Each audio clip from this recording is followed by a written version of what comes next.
Covering news where you live. This is 5 News.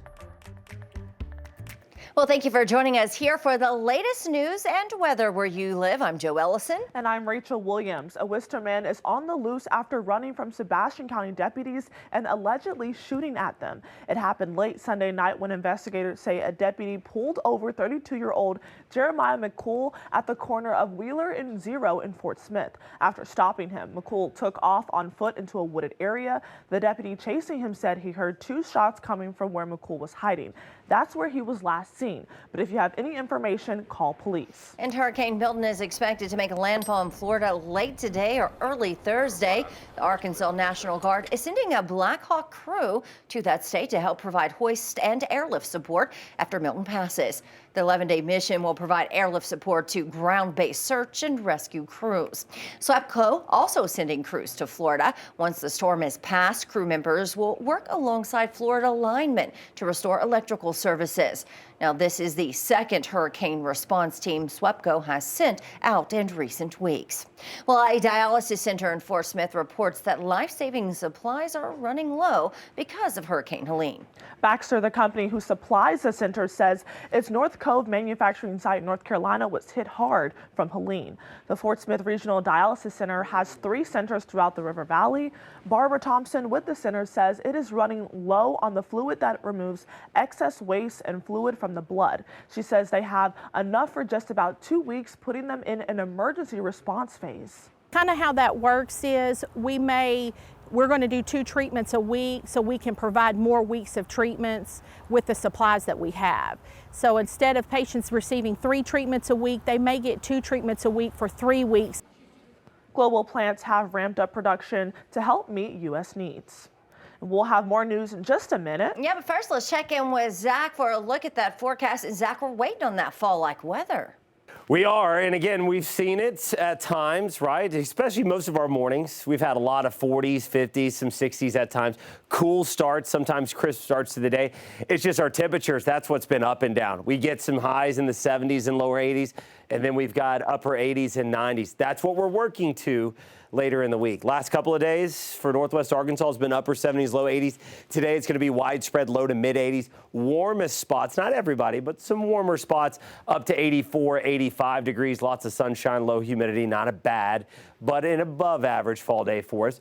River Valley, yesterday was our coolest day. We got down to the lower 80s today. We're working back up towards those mid 80s where we were on Monday. Low to mid 80s likely. Warmest spots similar to Northwest Arkansas. Not everyone, but a few spots up to 84, 85 degrees. We do have at least a rain chance. First time we've had any kind of chance. It's going to be spotty, probably on the lighter side. A lot of dry air that'll be battling. Some of this could evaporate. Right now we're bringing in a rain chance for Thursday across eastern Oklahoma. We're likely going to peak with our highs on Saturday, some low 90s, and then our next front, ladies, coming in Sunday. That'll cool us down as we go into next week. A bigger push of cooler air than what we saw earlier this week behind this past Sunday's front, something that we'll keep our eyes on. And if you like the cooler side of fall, definitely start making plans to bust out those fall clothes you haven't worn yet by next week. All right, thanks, Zach. The Arkansas Department of Transportation has plans to widen Highway 112 in Northwest Arkansas to 4 lanes. 5 News reporter Lauren Spencer reports that people in Cave Springs are concerned that this will lead to flooding on their already flood-prone properties. I said, we can't handle that. I said, it's going to put us underwater. Mark Killebrew has only lived in his house in Cave Springs for about a year. I'm good with being in the boonies, but this is kind of the best of both worlds. He says he's dealt with flooding issues before. This is what it looked like the night that tornadoes tore through Benton County. My grandkids got out here and basically swam in it.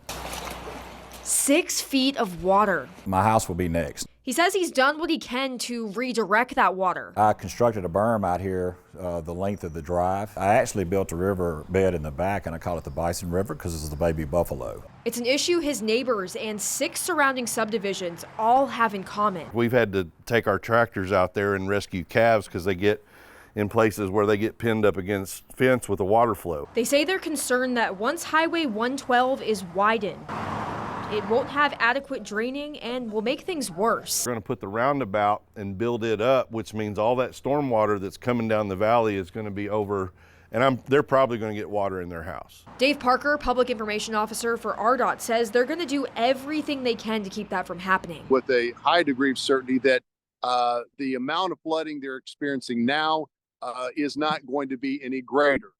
The new construction's not going to make things worse. We hope it gets better, but we certainly can't guarantee that. Killebrew says he understands the change to the highway is necessary. I get Northwest Arkansas exploding. But he says he feels like his voice isn't being heard. When my house floods, and it will, based upon what we're seeing and what my engineers are telling me, then we'll have a right to take action. In Cave Springs, covering news where you live, Lauren Spencer, 5 News.